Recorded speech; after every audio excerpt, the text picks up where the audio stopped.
Bonjour et bienvenue dans les réalisations de Fachi, une émission au cœur des actions et réalisations du chef de l'État, Félix-Antoine Tshisekedi Tshilombo, concrétisée dans toute la République démocratique du Congo par différentes initiatives privées et publiques.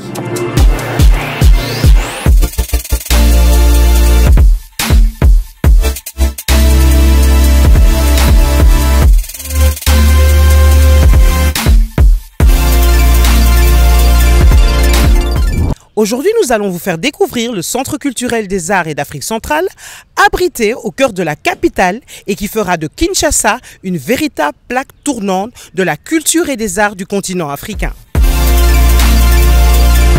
Avoir une salle de 2500 places à Kinshasa, c'est une aubaine pour nous autres artistes.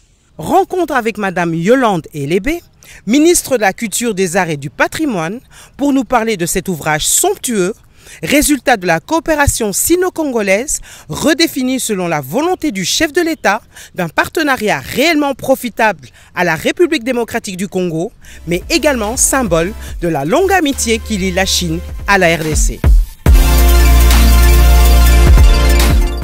Excellence, Madame la Ministre, bonjour. Bonjour. Merci d'être là. Je sais que vous avez un emploi de temps chargé et pourtant vous êtes là dans ce cadre somptueux dont nous allons parler. Alors, avant de commencer, eh bien, Madame la Ministre Yolande Elébé, vue par elle-même, ça donne qui? Eh bien, Madame Yolande Elébé Mandembo, c'est une culturelle d'abord, écrivaine, congolaise,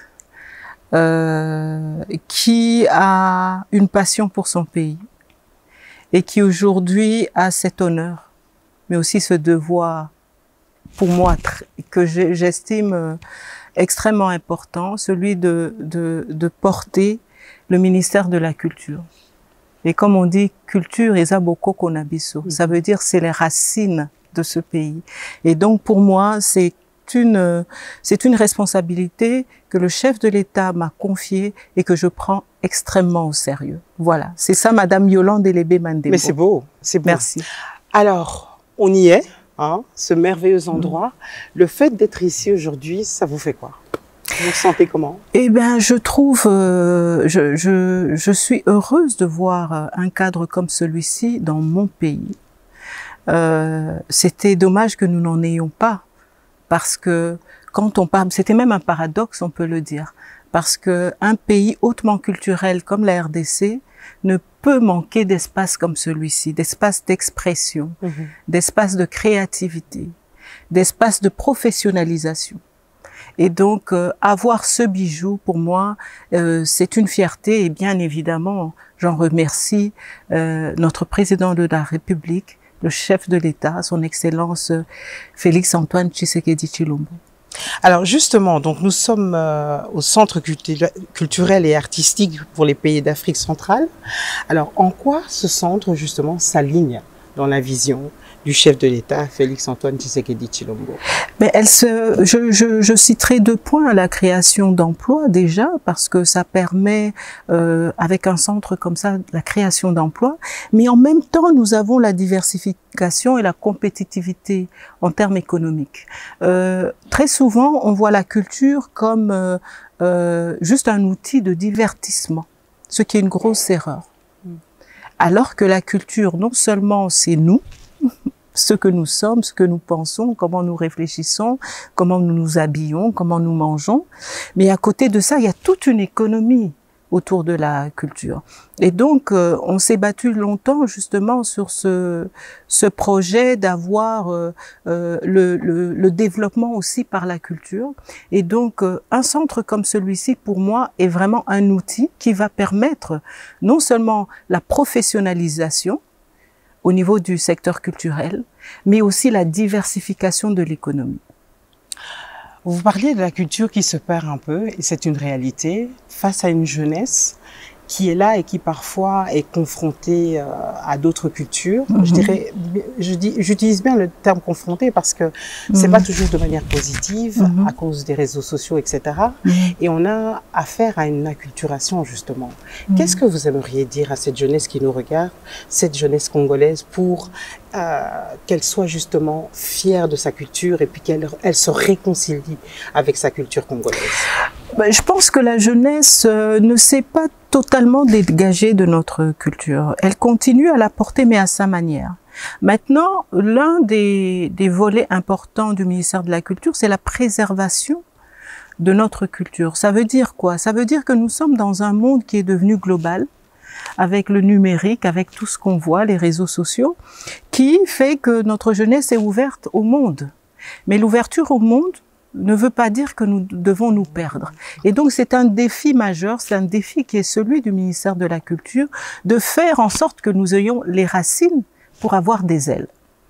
Et tant que nous portons pas nos racines fermement, les ailes nous mèneront nulle part. Et c'est pour ça que je pense que notre jeunesse reste une jeunesse fortement ancrée dans notre culture, parce que quand je vois, par exemple, dans le domaine musical, on reste très ancré dans notre musique à nous, même si cette musique s'urbanise aussi et devient, enfin, il y a un métissage avec ce qui se passe ailleurs, mais nous restons quand même très ancrés dans ce qui est nous, mais il y a des choses qui se perdent, notamment les traditions, notamment certaines langues, et donc c'est sur ce côté-là que notre ministère se doit de préserver, de protéger notre patrimoine, qu'il soit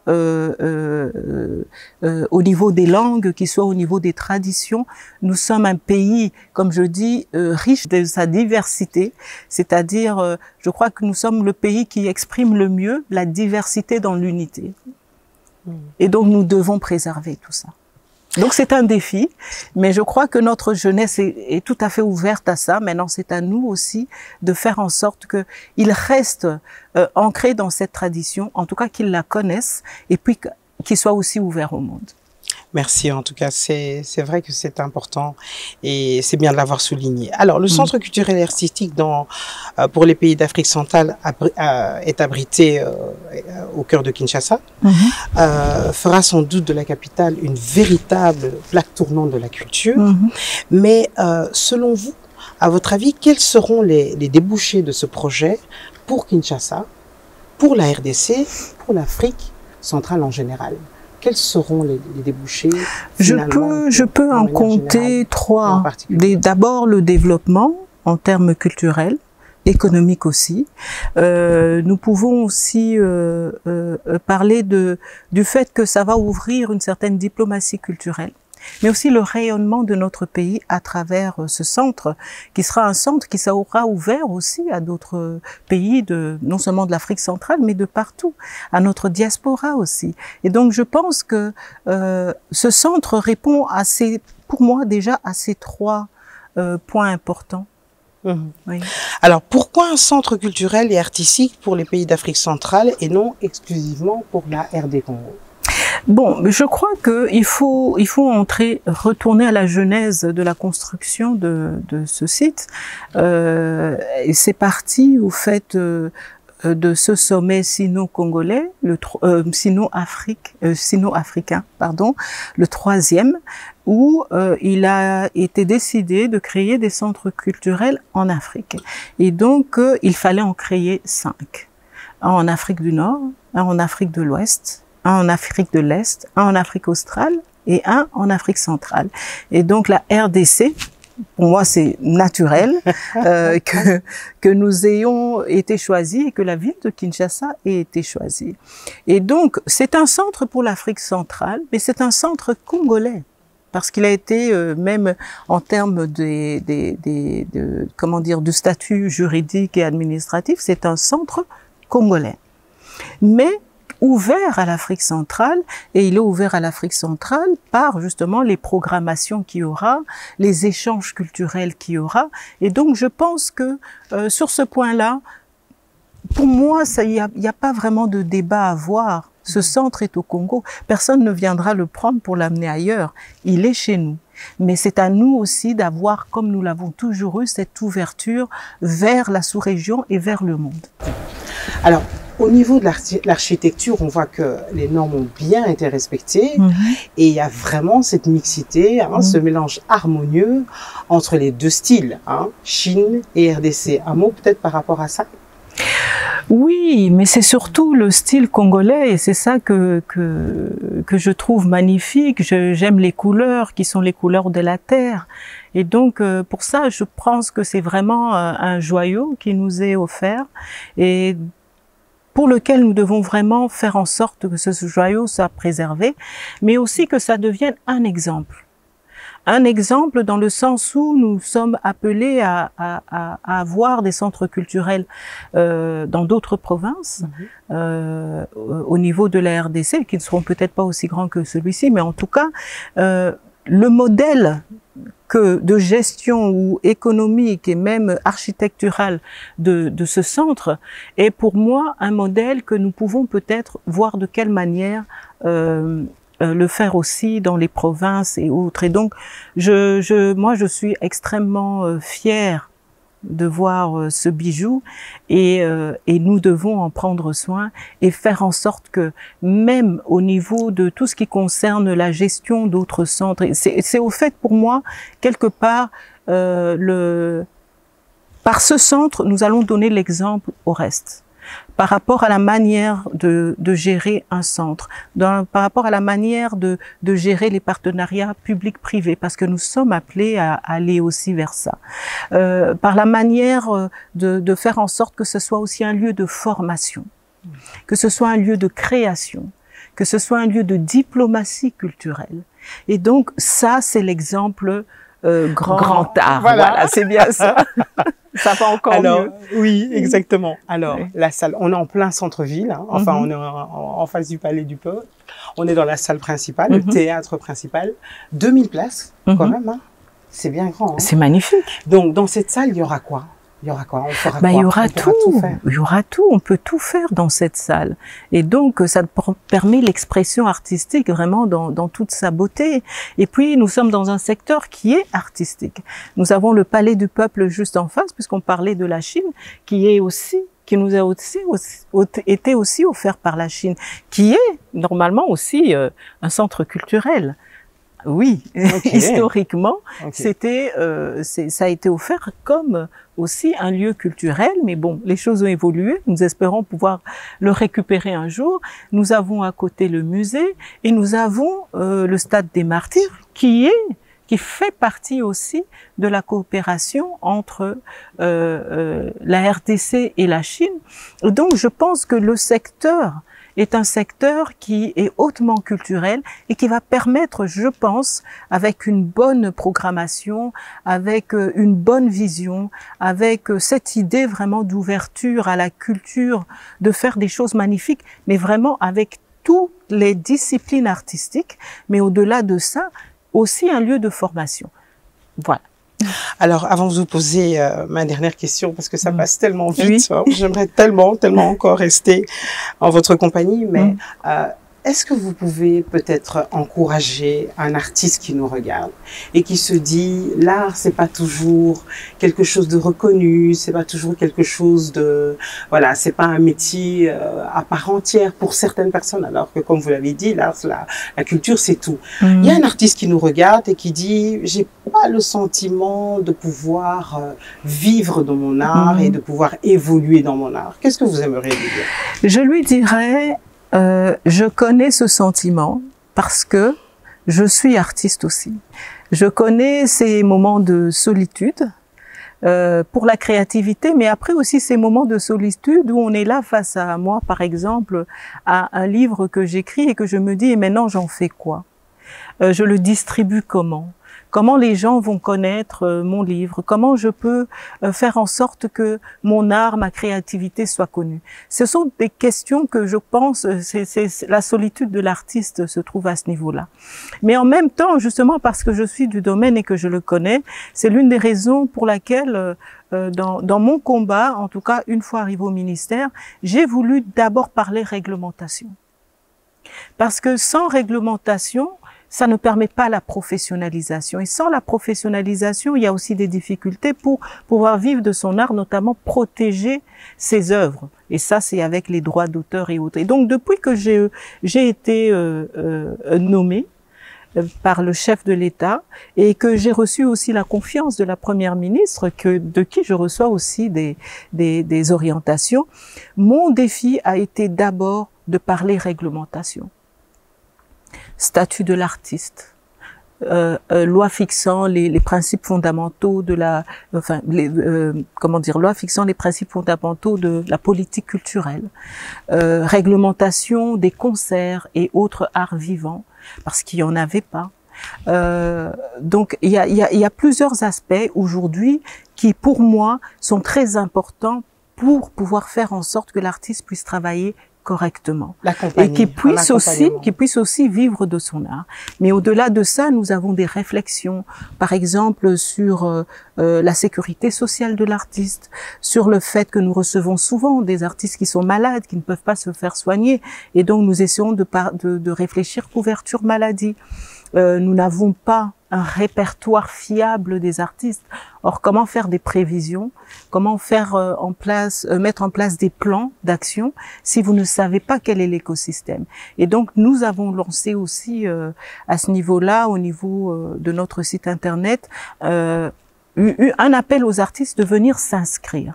Et nous avons aussi demandé à ce que tous ceux qui ont des activités culturelles, en tout cas des activités culturelles qui sont assez c'est-à-dire des biennales ou annuelles ou autres, qui puissent aussi s'inscrire. Parce qu'on ne peut pas planifier. On ne peut pas planifier le développement sans savoir ce qu'on a. Et donc, tout ça, c'est vraiment les premières choses sur lesquelles nous avons travaillé. Et donc, je dis à cet artiste-là, nous sommes vraiment là pour travailler pour vous. Nous sommes là pour trouver des solutions. Mais avant tout, nous devons parler réglementation. Nous devons savoir qui nous avons, parce que les artistes, ce n'est pas que Kinshasa, c'est le pays entier et c'est aussi la diaspora. Et nous avons aussi, au-delà de ça, notre patrimoine culturel que nous devons préserver, matériel et immatériel. Nous avons notre précieuse rumba que nous devons aussi accompagner, préserver les œuvres. Vous savez que les premiers artistes qui ont joué la rumba, c'était sur du vinyle. Je pense que les jeunes d'aujourd'hui ne connaissent pas les 45 tours, 33 tours. Nous, on est la génération qui avons connu tout ça. Mais aujourd'hui, on a du mal parfois à retrouver les œuvres, les premières œuvres de nos artistes. Et donc, difficile de les protéger. Or, c'est notre patrimoine. Et au-delà de ça, nous avons aussi les afro-descendants. Parce que on les oublie parfois. Mais ces afro-descendants-là, pour la plupart, et ça c'est même l'UNESCO le reconnaît, une grande majorité de la traite négrière s'est faite chez nous, enfin, dans le bassin du Congo. Et donc, nous devons, ce sont nos frères, et quand on va dans certains pays, jusqu'aujourd'hui, il y a des traditions qu'ils ont gardées, des chants, des danses qu'ils ont gardées, et nous devons les faire revenir, ils doivent revenir à la maison. En tout cas, on doit refaire ce lien. Et pour ça, moi, j'applaudis beaucoup le chef de l'État parce que il est le premier président africain, à l'époque où il était président de l'Union africaine, à avoir célébré la Journée mondiale de la culture africaine et afrodescendante le 24 janvier. Et ça ne s'est jamais fait en Afrique par un président de la République. Il a été le premier. Et pour moi, c'est l'un des grands culturels parce qu'il a aussi, c'est lui aussi qui a lancé le Grand Prix panafricain de la littérature pendant qu'il était président de l'Union africaine. Donc, je dis à la jeunesse congolaise, à la jeunesse artistique, on pense à vous, on se bat pour vous, on est là pour vous, on est ensemble. Et vraiment, le gouvernement actuel est vraiment dans ce dynamisme-là de faire en sorte que la culture devienne un vecteur de développement socio-économique pour notre pays. Donc, on est ensemble. Bonjour, je m'appelle Okwakanza, je suis artiste et musicien. Avoir une salle de 2500 places à Kinshasa, c'est une aubaine pour nous autres artistes. On était obligé à chaque fois de se déplacer ailleurs dans d'autres pays pour pouvoir avoir cette chance d'avoir une salle convenable, pour pouvoir exercer notre passion. Là enfin, on a à Kinshasa une salle qui nous correspond, où on peut s'exprimer, et je dis un très très grand merci. Magnifique, magnifique. Je pense que vous avez parlé déjà du programme d'action du gouvernement justement pour le secteur culturel. Peut-être juste un mot pour terminer par rapport à ça, le programme en lui-même. Le programme en lui-même, il est bon. Il y a évidemment la préservation de notre patrimoine matériel et immatériel. Nous avons aussi la création des maisons de la culture à l'étranger, ce qui est extrêmement important parce qu'aujourd'hui nous avons une diaspora très large et qu'il faut que cette diaspora ait une maison. Nous, on a appelé ça Nandako. Et même au niveau du ministère, on dit toujours aux gens, allez boya Nandako. Donc c'est chez nous. Parce que c'est la maison de la culture. Et au niveau donc on est en train de travailler, le programme est prêt, bien entendu, mais nous allons le présenter très prochainement au Conseil des ministres. Ce programme sur ce qui concerne les maisons de la culture à l'étranger. Et nous voulons que ce soit vraiment le lieu où tout Congolais se retrouve chez lui, où les mamans peuvent venir pour apprendre aux filles à cuisiner le pondu. Où vous voyez ce que je veux dire, où les jeunes peuvent venir apprendre les langues nationales, où nous pouvons apprendre les danses nationales, où les jeunes peuvent apprendre à jouer du tam-tam comme chez nous, que ce soit vraiment un lieu où le Congolais de la diaspora vient pour se retrouver à la maison. Mais au-delà de ça, c'est aussi que nous puissions au niveau de l'étranger, de faire aussi en sorte que l'image du Congolais soit celle que nous pensons qui devrait être, c'est-à-dire ce que nous sommes, un peuple accueillant, un peuple aimant, un peuple riche en histoire et très fier de ce qu'il est. Et tout ça, nous devons le sortir, et ça dans toute notre créativité. Parce qu'il y a la musique, c'est vrai, mais il y a les arts plastiques, mais il y a nos arts culinaires, il y a la mode. Moi, j'adore, je m'habille que mes vestes ne sont faites que, j'ai de la chance, j'ai tous les stylistes qui viennent avec des vestes, des trucs parce qu'ils savent que j'aime ça. Vous habillez made in Congo. Je m'habille made in Congo. Et donc, on est tellement riche culturellement que c'est aussi quelque chose que nous devons mettre en avant. Et ensuite, je vais terminer là. Là, je parle beaucoup. Non, mais vous parlez très bien. Mais oui, quand je parle de culture, je suis très passionnée. Mais pour ce qui concerne la diplomatie culturelle, c'est aussi important parce que c'est un bras séculier de la diplomatie de notre pays. Il y a la diplomatie classique, traditionnelle, mais la culture est aussi un bras séculier de ce que nous voulons qu'on sache de notre pays. Quels sont nos combats, notamment la guerre qui nous est imposée par le Rwanda? Nous devons, nous aussi, en tant que culturels, en parler. Et donc, voilà, c'est tout ça. C'est tout ça. Et tout ça pourra s'exprimer ici, ici d'abord. Et ce lieu, c'est celui qui va permettre de montrer que oui, la culture, ce lieu est un lieu de formation, ce lieu est un lieu de création, ce lieu est un lieu d'union, de rencontre, qui permet aujourd'hui à l'artiste de s'exprimer dans toute sa splendeur et dans toute sa créativité. Excellence, Madame la Ministre, infiniment merci. Je vous en prie. À très bientôt et très très bonne continuation à vous. Merci. Ainsi s'achève la présentation de cette magnifique bâtisse dont le choix du design est volontairement un mixage harmonieux des styles chinois et africains et qui sera pour sûr un véritable carrefour d'échanges et de dialogue culturel. Merci de nous avoir suivis, merci à toute l'équipe technique et à très bientôt pour un autre numéro des réalisations de Fachi.